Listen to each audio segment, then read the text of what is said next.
to connect a region of over 600 cultural bridges between our lands.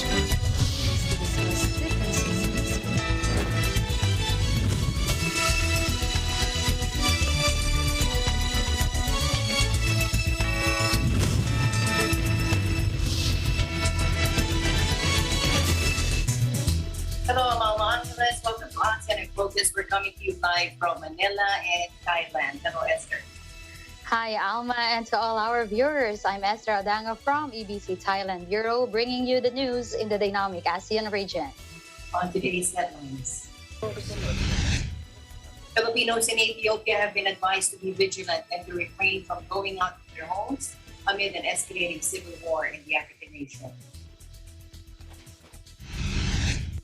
The head of a fact-finding body established by the UN Human Rights Council said that the preliminary evidence shows a widespread and systematic attack on civilians in Myanmar in the wake of the coup in February, amounting to crimes against humanity. Indonesian rescuers are scrambling to find survivors under mud-swamped hillsides after flash floods on Java Island killed 8 people. And later, Crystal Mapa takes us to Kanchanaburi, Thailand to discover its gem of history. At its finest.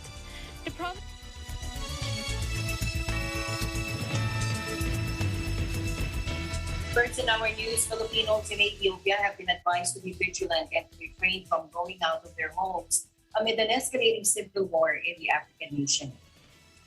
According to a Business Bureau report, the advisory came from the Philippine Embassy in Egypt, which also has diplomatic and consular jurisdiction over Ethiopia. There are 800 Filipinos in Ethiopia, mostly working as technical and vocational and international servants. Some are spouses of Ethiopians. Ethiopia declared a nationwide state of emergency last week as the Tigray People's Liberation Front is moving towards the capital of Addis Ababa for the past year. Tigray forces have been trying to topple the government, and recently the rebels have seized control over other key cities. Last August, 3,000 railway workers, including 299 Filipinos, lost their jobs after their employer, the Turkish Yapi Marquesi Company, suspended operations following attacks by the Tigray on the construction camps and the railway itself. The 394-kilometer railway was supposed to link the northern and eastern corridors of Ethiopia to passenger and freight traffic. A special flight was facilitated for the Filipinos' repatriation from Addis Ababa to Mactan Cebu International Airport. Filipinos in Ethiopia are also encouraged to fill out an online form to update their contact details. For more information, they may reach the embassy in Cairo or the honorary consulate in Addis Ababa. An American journalist detained for months by Myanmar's junta has been denied bail and hit with a third criminal charge, his lawyer told AFP on Thursday, drawing condemnation from Washington. Danny Fenster, managing editor of Frontier Myanmar, was held in May as he attempted to leave the country. He is on trial for allegedly encouraging dissent against the military and unlawful association and faces 6 years in jail if convicted in both counts. At his latest hearing inside Yangon's insane prison on Wednesday, he was told another charge was added for allegedly breaching in Washington State Department. Spokesman Ned Price called Fenster detention a sad reminder of continuing human rights and humanitarian crisis facing the country. The new charge comes a day after former U.S. diplomat and hostage negotiator Bill Richardson met junta chief Min Aung Hlaing in the capital Naypyidaw, handing the increasingly isolated junta some rare publicity. Both the State Department and Richardson's organization said he was on a private mission. Including the trip, the former governor of New Mexico said in a statement he had secured the release of another prisoner, Aye Mo, who used to work for Richardson's Center on Women's Empowerment.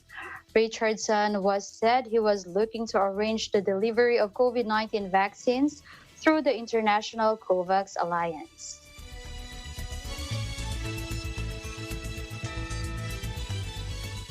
Meanwhile, the head of a fact-finding body established by the UN Human Rights Council said that preliminary evidence shows a widespread and systematic attack on civilians in Myanmar in the wake of the coup in February, amounting to crimes against humanity. Nicholas Kumjian of the Independent Investigative Mechanism for Myanmar was updating journalists on its work to collect, preserve, and analyze evidence of the most serious international crimes and violations committed in the country. Take a look. And we do feel now, having observed the events and collected preliminary evidence, that the facts show a widespread and systematic attack on a civilian population amounting to crimes against humanity. So we'll be collecting and attempting to verify that preliminary evidence. And that has also created many opportunities for us because we receive so many communications, particularly from people inside Myanmar, urging us to accomplish some type of accountability, asking us to bring people to account and end the violence that's happening there. We received over 200,000 communications since the coup.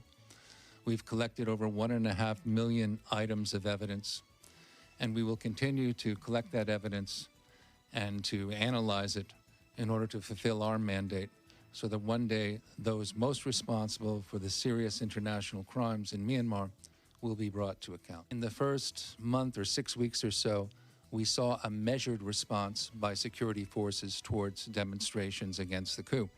However, we then saw an uptick in violence and much more violent methods used to suppress the demonstrators, and this was happening in different places at the same time, indicating to us it would be logical to conclude this was from a central policy. And also we saw that particular groups were targeted, especially for arrests and detentions that appeared to be without due process of law. And this includes, of course, journalists, medical workers, and political opponents.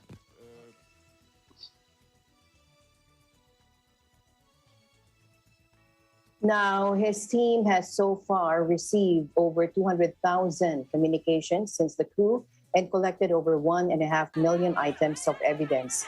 Established in September 2018 by the Human Rights Council, the Independent Investigative Mechanism for Myanmar is mandated to collect, consolidate, preserve, and analyze evidence of the most serious international crimes and violations of international law committed in Myanmar since 2011, and to prepare files to assist any independent criminal proceedings in accordance with international law standards.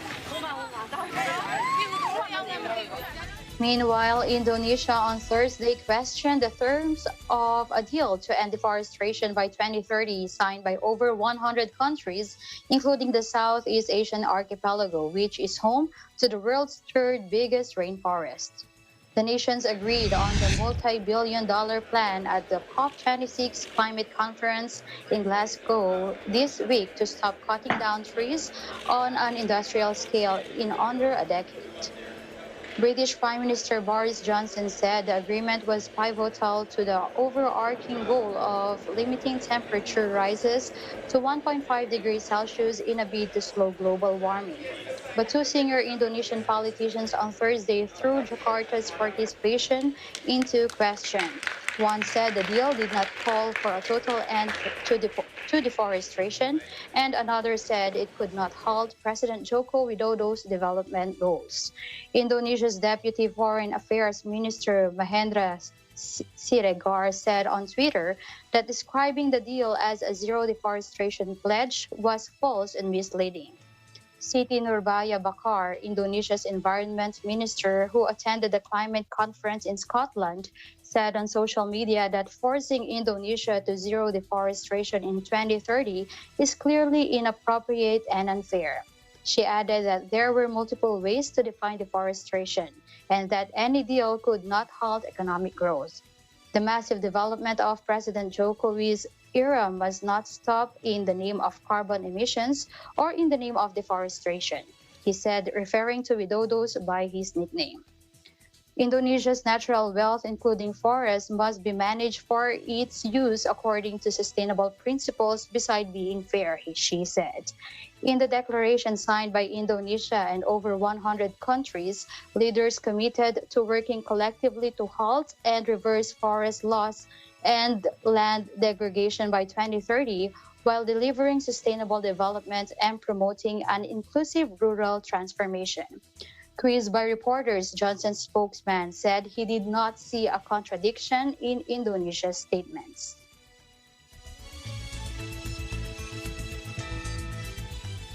Staying in Indonesia, rescuers there are scrambling last Friday to find survivors under mud swamp hillsides after flash floods on Java Island killed at least 8 people, according to the disaster agency. Torrential rains on Thursday unleashed flash floods in Malang and the highland city of Batu, inundating houses and mud with debris, while a wall of water destroyed local bridges. Take a look.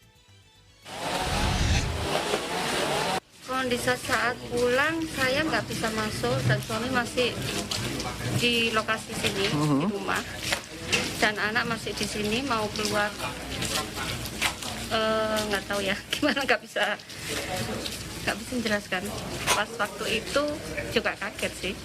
Dengan pencarian anggota dengan warga di sini semuanya mencari di sela-sela puing-puing ini sehingga ketemu seorang mayat akhirnya.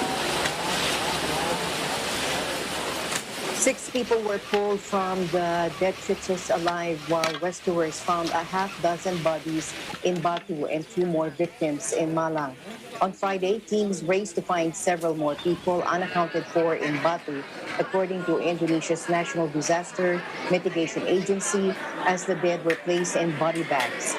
Fatal landslides and flash floods are common across the Southeast Asian archipelago during the rainy season, which started in September. The disasters are often caused by deforestation and poor mitigation planning, according to environmentalists. 7 people were killed in a landslide triggered by torrential rains or storms in Sumatra last month.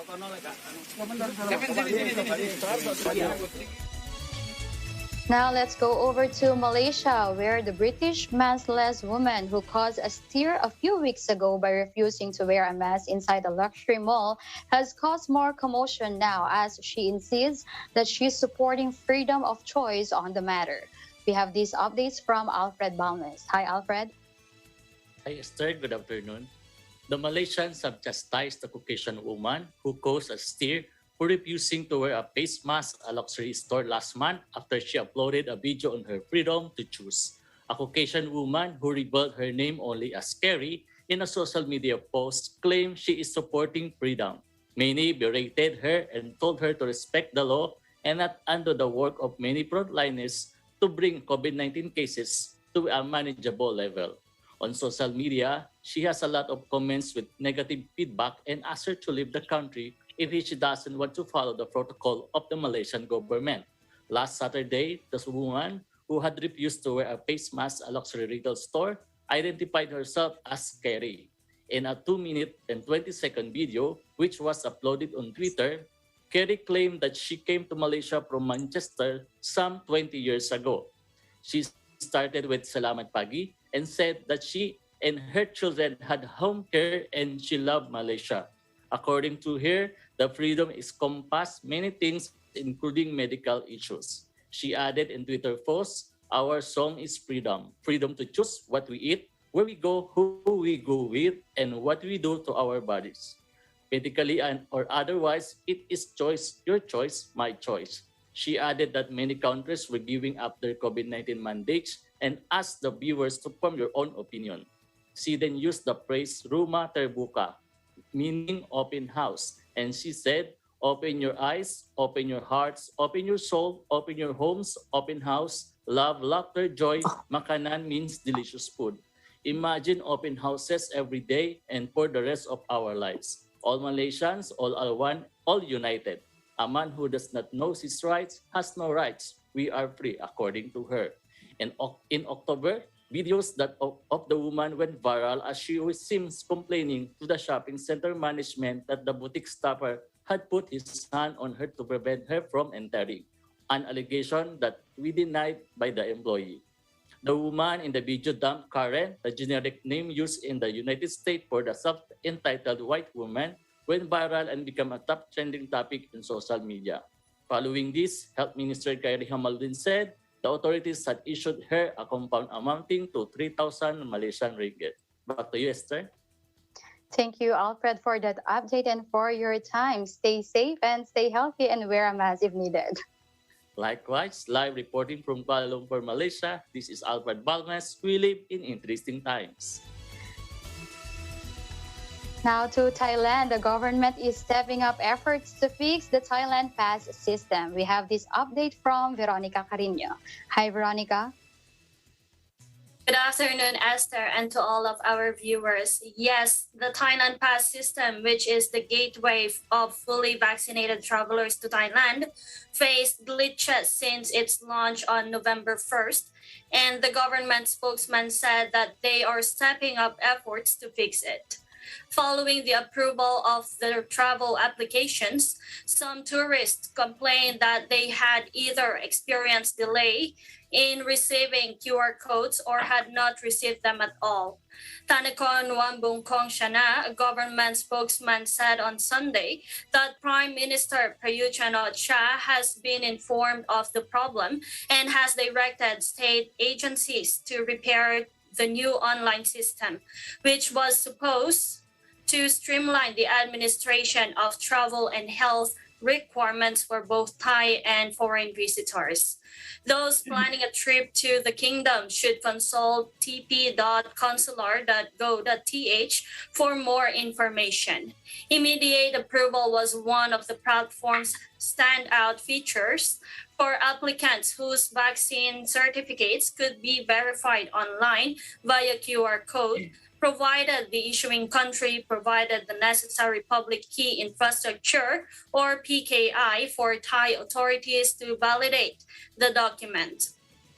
In addition, the Department of Disease Control, or DDC, conducts inspection in accordance with the Public Health Ministry's criteria. A system for verifying safety and health administration, or SHA plus accommodation bookings and alternative quarantine, or AQ system, has been implemented. Travelers who have been approved can download their Thailand or the Thailand Pass QR code, which allows them to prove their eligibility to airline and screening officers. They must also present negative COVID-19 test results obtained no later than 72 hours before departure. The Ministry of Foreign Affairs, according to Mr. Thanakorn, is working with the Digital Government Development Agency and the DDC to improve the system. Drop-down list of hotels affiliated with the hospitals where they have their test, for example, will see information passed forward, reducing the burden on travelers to repeatedly present documents proving their current COVID status. Mr. Thanakorn also stated that efforts are being made to add more countries to the current list of 30 that have provided PKIs to allow authorities to validate their vaccine certificates.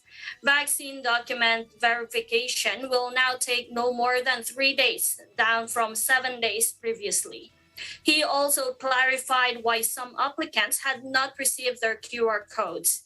In some cases, uploaded vaccination documents provided incomprehensible, forcing Thai officials to resort to manual verification, which takes much longer than the automated procedure, according to Mr. Thanakorn. According to him, in some cases, the hotels that visitors had booked were not linked to hospitals that performed RT-PCR tests.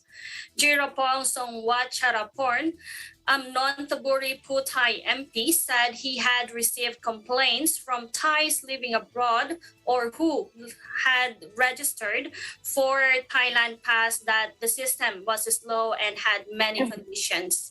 Some said they booked their flight back to Thailand a year in advance, but when they were about to fly, their applications was still not approved, according to Mr. Jirapong. This update is from Bangkok Post. Back to you, Esther. Thank you so much, Veronica, for all that updates. Stay safe and take care always. Thank you. And likewise, reporting live from Bangkok, Thailand, I am Veronica Carino, and we live in interesting times. In other news, a video showing a powerful Vietnamese official enjoying a bite of steak smothered in gold leaf at a luxury London restaurant has sparked online anger in the Southeast Asian country, where the average person earns a few dollars a day. Tu Lam, or Tol Lam, Minister of Public Security, whose agency deals with the monitoring of dissent and surveillance of activists in the authoritarian state, was seen tucking into the hunk of meat at Nusret Steakhouse in the wealthy area of Knightsbridge. Nusret, named after Turkish chef Nusret Gökçe, known to his nearly 40 million Instagram followers as Salt Bae, serves up steaks wrapped in edible 24-karat gold leaf, reportedly costing more than $1,000. Many of those posting were angry about the decadence of display while the country struggles in the aftermath of a devastating wave of COVID-19 that has caused countless jobs and caused the heaviest contraction in Vietnam's GDP on record. In other news, Philippine National Police or PNP Chief General Guillermo Eleazar on Sunday lauded the successful joint anti-drug operations by the police and Philippine Drug Enforcement Agency or PDEA that netted close to 17 million pesos worth of illegal drug ecstasy tablets in Quezon City. Eleazar said the arrested suspect, identified as Alicia Melias, could be part of a huge drug syndicate involved in supplying and distributing illegal drugs in Metro Manila. According to reports from National Capital Region Police Office or NCRPO, anti-drug operatives seized a total of 9,948 ecstasy tablets worth 16.9 million pesos from Lias during a controlled delivery operation at the corner of BMA and Batulao Streets in Barangay Tatalon, Quezon City on November 5. The operation was conducted by elements from the PDEA Regional Office 3, Clark Interagency Drug Interdiction Task Group, Quezon City Police District, and the Bureau of Customs Port of Clark. Eleazar attributed the successful operation of proper coordination among the government law enforcement agencies. Now, for many years, the Sama Bajau community have made their livelihood fishing along the coast of Philippines, Malaysia, and Indonesia. Known as itinerant seafarers, their lifestyle has hampered their access to services like education, healthcare, and livelihood assistance. Let's listen in. Ako po si Almalin Ahmad. Isa po akong volunteer UNHCR. Nagtutulong po ako, nag-house to house po ako para mag-inform sa mga tao. Katulad sa bird po, ma'am, nahirapan po talaga sila mag-register. Kasi marami pong inihingi sa kanilang mga requirements. Kaya tinutulungan ko po sila kung paano po yung gawin. Naranasan ko rin po, ma'am, mahirap talaga mag-register ng bird pag wala ka talagang requirements na kahit ano man sa papakita mo. Tumutulong po ako sa kanila, yung sa karamihan sa mga Sama Bajau, hindi marunong sumulat at bumasa. At saka po ako yung nag-a-assist sa kanila kasi yung iba, ma'am, natatakot pa nagsasabi sa mga CCRO, kaya ako ang lumalapit taga-translate sa kanila. Kamo do sabi master may school. Buha kami ro sa pandan kami. Kasi pinaserop kami niyam. Master, principal siga. Magara para marunong kasi ako gusto ko makatulong sa nanay ko. Para makatulong din ako sa ibang tao.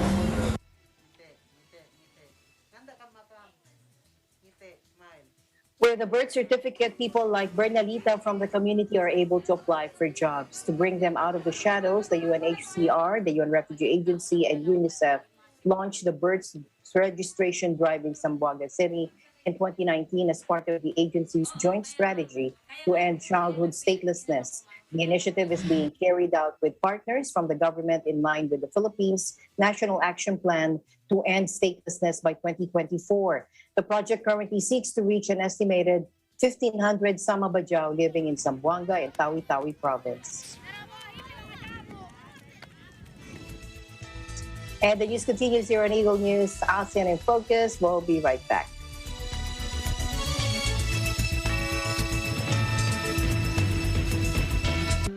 Alam namin ang iyong pagsisikap.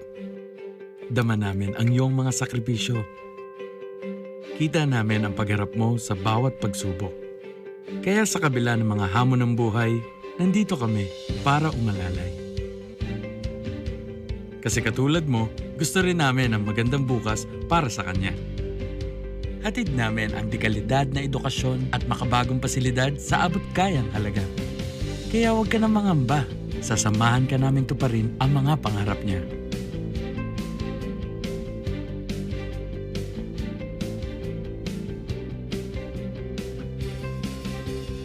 Maaasahan mong sulit dito ang mga pinagsikapan mo. Sa aming mga makabagong pasilidad at sistema ng edukasyon. May lalabas natin ang aking talino at mga kakayahan niya. Kahit sa munting halaga, makakasiguro ka na makakasabay siya sa mabilis na pag-ikot ng mundo. Sa New Era, karamay mo kami sa bawat hamon. Kaagapay mo kami sa bawat hakbang. Kasama mo kami sa bawat ngiti at tagumpay.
Welcome back.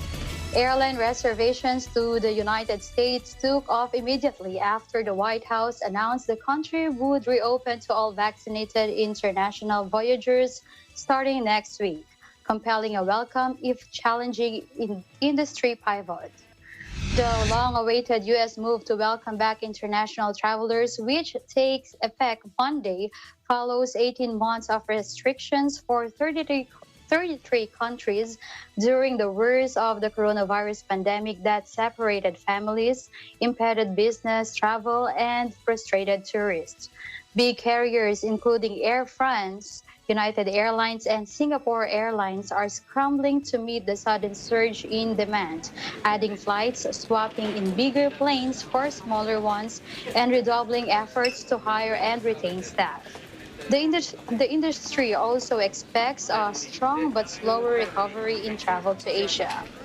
Singapore Airlines, which benefited from a recent decision by Singaporean authorities to allow quarantine-free travel for a far broader range of travelers from the United States and Canada, anticipates flight frequency from North America to Singapore in December will reach 77% of pre-COVID levels, thanks to the reopening of voyages to Seattle and Vancouver, and for trips like Singapore, Frankfurt, and New York.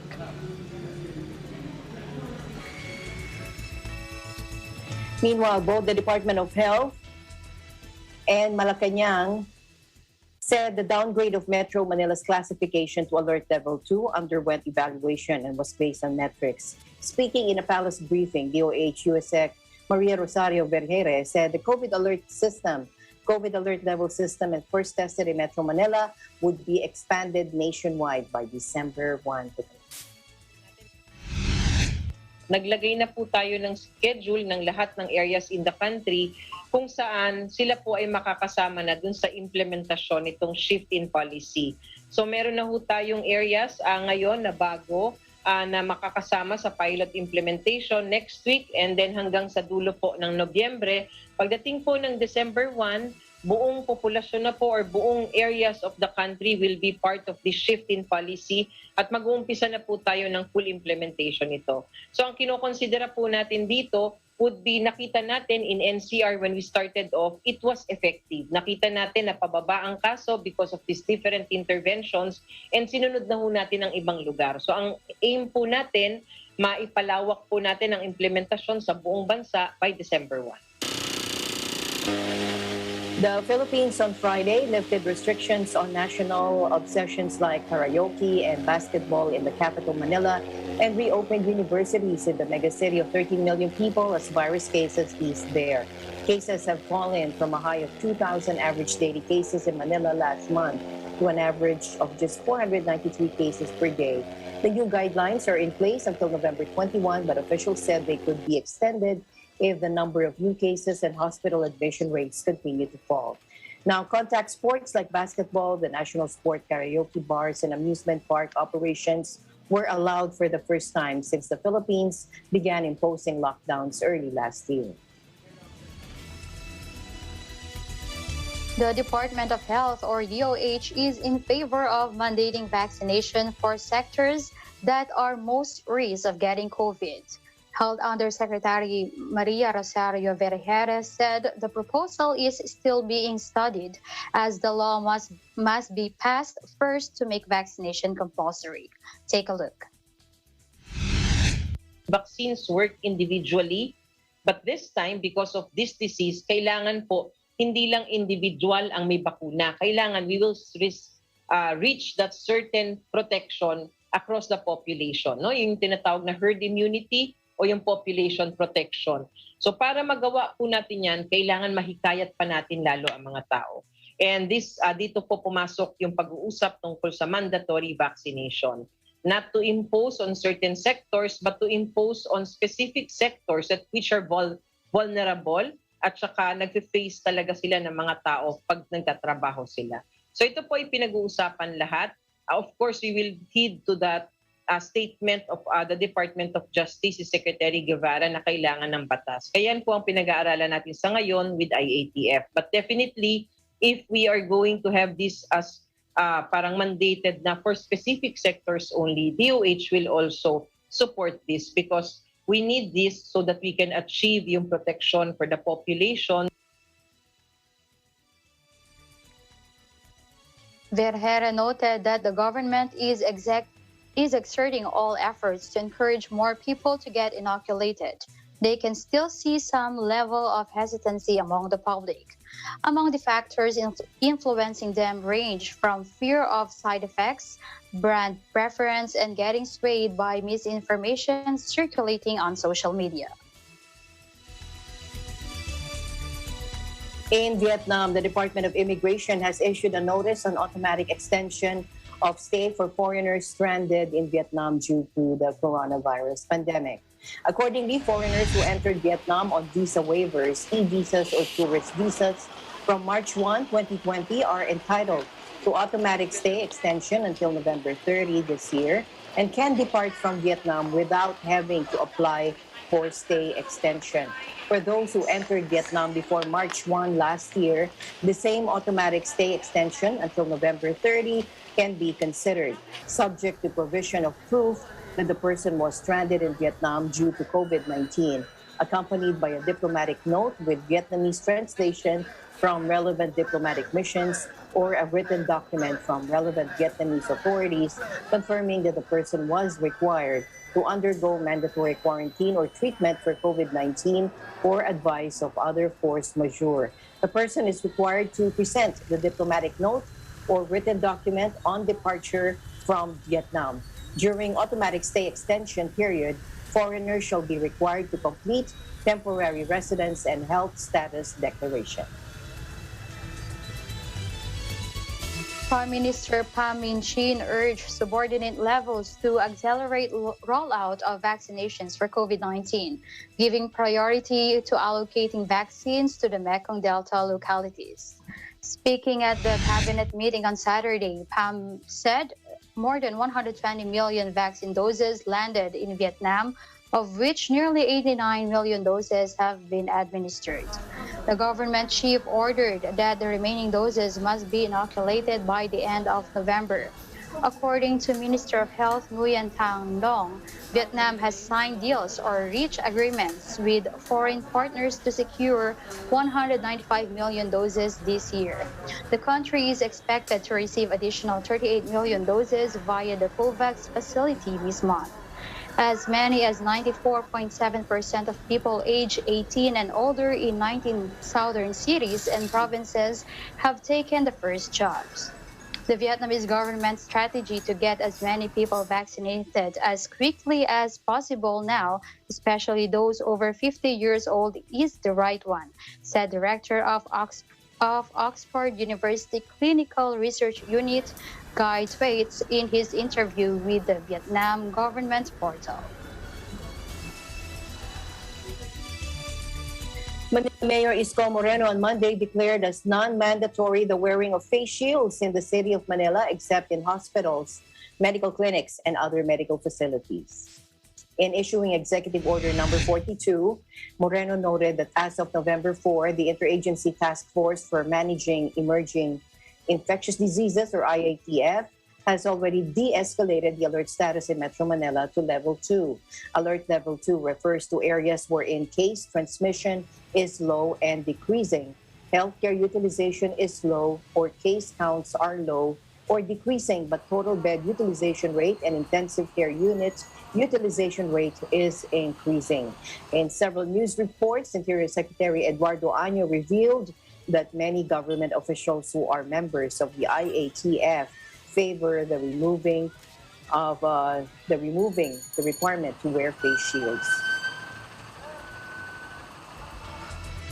The Department of Education, or DepEd, has launched a mental health helpline system with contact information from different organizations to support learners, teachers, and the public in times of mental and psychological distress. Under DepEd Memorandum Number 072 Series of 2021, its offices are instructed to include and promote the national and regional helplines of Circle of Hope Community Services Incorporated, COVID-19 mental health responders from the Masters of Psychological Services, Helpline PH, and the 700 Club Asia in events and programs. We prioritize the promotion and protection of mental health and general welfare of our personnel and learners, especially amidst the challenges we face due to the crisis. This is according to DepEd Secretary Leonor Briones. The helplines may provide mental health and psychosocial support services, as well as wellness checks. All helpline numbers will be updated every March and October of the year. Alma and I will be back after this short break.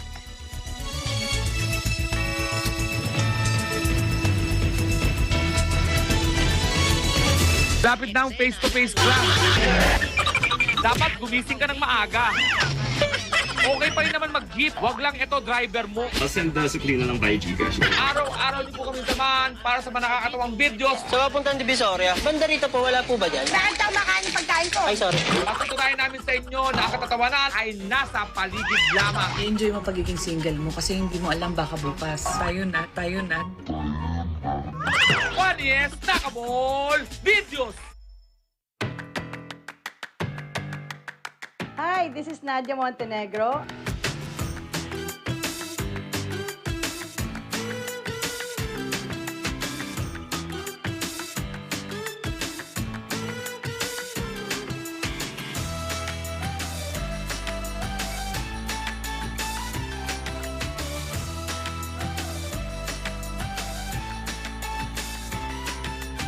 Always remember to cook with your heart.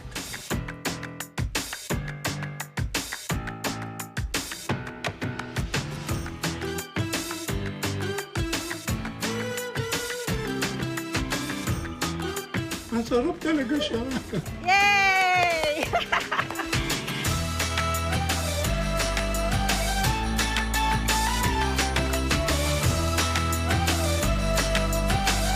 From Kusina ni Nadia.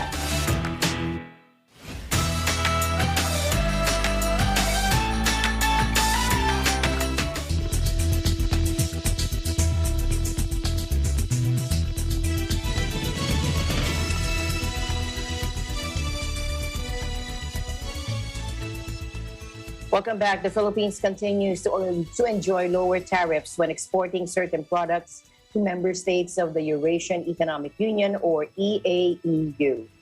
The Eurasian Economic Union, or EAEU, which includes Russia, Belarus, Kazakhstan, Kyrgyz, and Armenia, retained the Philippines among the developing beneficiary countries subject to preferential tariffs under its Generalized Systems of Preferences, or GSP, since October 12.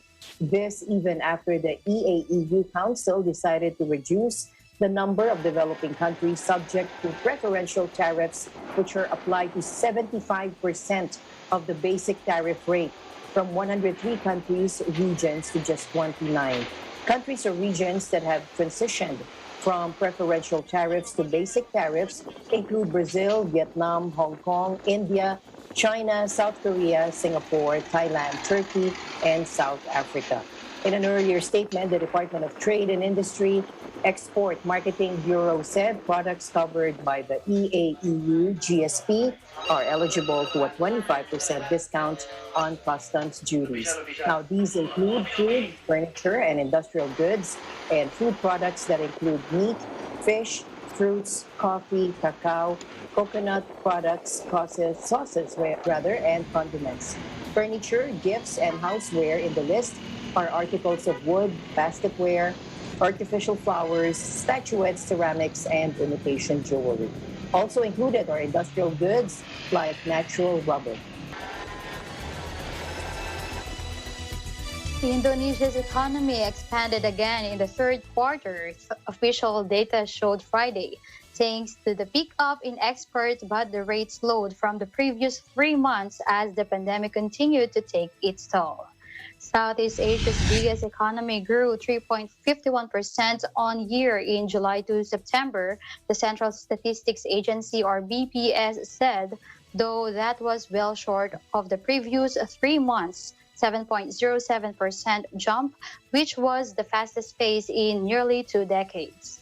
While mineral-rich Indonesia's overseas shipments rose sharply, the hotel and transport sectors were among worst hit, said BPS head Margo Yuwono, as national airline Garuda teeters on the edge of bankruptcy. Transportation was the most affected sector because of declining mobility, he told a press briefing. But Yuwono pointed to better times ahead as more people getting vaccinated and comply with health restrictions.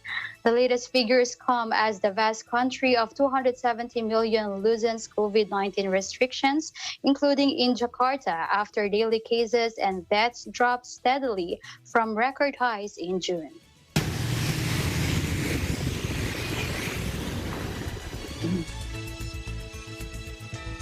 Meanwhile, Hanoi on Saturday opened its first ever urban railway line. as authorities try to cut the traffic and pollution that have long dogged the Vietnamese capital. Take a look. Bao nhiêu lần trì hoãn rồi thì những cái lần đấy chúng tôi rất là bức xúc. Cứ bảo mấy tháng thì sẽ được, cuối năm sẽ được đi, nhưng cuối cùng không được đi và đến bây giờ nó mới là được cái ngày được đi. Cho nên là chúng tôi rất là cảm động và cũng rất là phấn khởi để trải nghiệm một cái tuyến đường sắt trên không của mình. Phải ngôi này bởi vì bác là cái người sử dụng phương tiện công cộng đã khoảng chừng gần 20 năm nay, đó là xe buýt. Thì bây giờ là mong làm sao có cái dự án đường sắt này để nó giảm thiểu cùng chia cái gánh nặng đối với cái xe buýt để làm sao cho cái giao thông của nước mình, của thành phố mình nói riêng vào. Hơn nữa thì chúng ta cần phải có nhiều giải pháp hơn, tức là phải mở nhiều tuyến giao thông kết nối và mở nhiều tuyến đường sắt như đường sắt Cát Linh Hà Đông để kết nối giao thông thủ đô thì bài toán ùn tắc giao thông mới được giảm tải. Và người dân khi mà nó sử dụng thuận tiện thì người ta sẽ tự khắc người ta bỏ các phương tiện cá nhân như là xe máy. The buzzing capital of 9 million people is known the world over for its dense crowds of motorbikes that fill the city streets and make life perilous for pedestrians attempting to cross. The number of bikes on the roads has soared from 2 million in 2008 to 5.7 million in 2020, according to the police. The figure for cars has also rocketed in the same period from 185,000 to 700,000. The Cat Linha Dong line has taken a decade to complete with its construction, interrupted several times due to safety issues and spiraling costs that have seen spending balloon to nearly $900 million from its original $550 million budget. 9 more lines are planned for Hanoi by 2030, and authorities last month floated the idea of installing toll capital as well as business hub Ho Chi Minh City to charge cars wanting to enter. And finally, in our news, our Bureau Chief, Crystal Mapa, takes us to Kanchanaburi, Thailand to discover its gem of history and theme cafes. Welcome back to Thailand! Yes, Thailand is now open to fully vaccinated tourists from 63 countries without the need to quarantine. So start packing your bags and include this beautiful province in your must-go places in Thailand, especially if you're a nature lover and cafe hopper. Kanchanaburi is a 2-hour drive from Bangkok that offers forests, rivers, waterfalls, and with cool weather due to its altitude. It's a highly recommended weekend getaway from the bustling city and enjoy nature at its finest. The province is also rich in history as it formerly connects Thailand and Myanmar. To have a glimpse of its history, you can visit the Hellfire Pass Museum. It may have a dark past, but it now has a beautiful overlooking view of mountains and trees. It felt so good to walk around and smell the calming freshness of nature.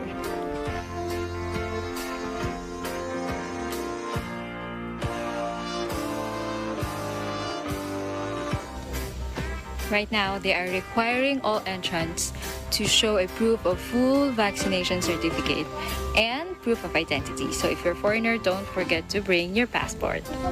Entrance to the museum is 100% free for both Thais and foreigners. Plus, you can also bring your furry friends as the museum is pet-friendly. Theme cafes are indeed booming in Thailand. And in Kanchanaburi, we highly recommend these 2 Instagrammable cafes. Yes, this famous cafe is in Thailand. The South Korean themed cafe is situated at the foot of a mountain, landscaped with beautiful flowers and fall trees that complete the autumn vibes. If you're in for a photo shoot, hanbok rental is available for 200 baht or $6. Entrance to this cafe is 70 baht or around $2, which you can also use to buy drinks and finger foods inside. This paddy rice-filled theme cafe is all you need to see to shake those stress away. Coupled with delicious, authentic Thai dish and drinks, surely this cafe is hard to miss.